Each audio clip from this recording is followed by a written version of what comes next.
The recent expose by Hindenburg, Hindenburg Research जे institute हा, they have exposed the nexus आणि offshore जे account आशिल्ले, offshore account जे पैसे पाक केलेले in tax havens, जो बीजेपी सरकार सांगतालो काला धन लाएगा करके, अच्छे दिन आएंगे करके, आज ना खाऊंगा ना खाने दूंगा म्हणलेले जे मुनीस आशिल्ले, आज हुई ना हुई हे सगळे एकठांय जावन आज आमची देशाची आणि गरीब जनतेचे पैसे लूट मारपाक मुखार सरलेले आहेत.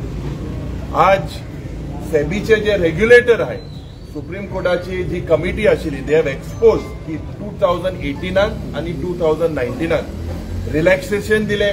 जेन्ना रिलॅक्सेशन दिले या अडानीक प्रोटेक्ट करपाक एमी सेबीन कायदे रिलॅक्स केले.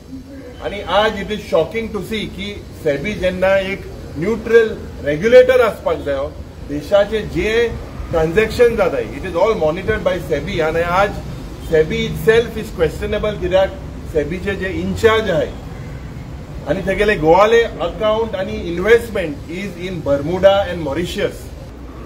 आता रिसंट जे भायर सरले की सेबीची जी चेअरमॅन आसा माधवी आणि तिचो घोव, ज्यांचे पैसे मॉरिशियस हे खंयच्यान आयले, म्हाका दिसता हाची जांच जावपाक जाय.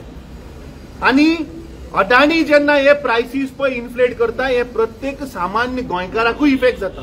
कसो 2012 तुम्ही याद करात, जेन्ना मनोहर पर्रीकरान गोंयभर भोवून सांगले 35,000 कोटीचो स्कॅम जाला, 35,000 कोटीचो स्कॅम जाला मायनिंगाचेर.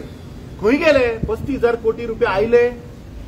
ताज्या उपरांत दुसरो आयलो डोंगी 2014. ताणे सांगले कोलगेट स्कॅम जाला, कोल स्कॅम जाला, 2 लाख करोड. खंय गेले?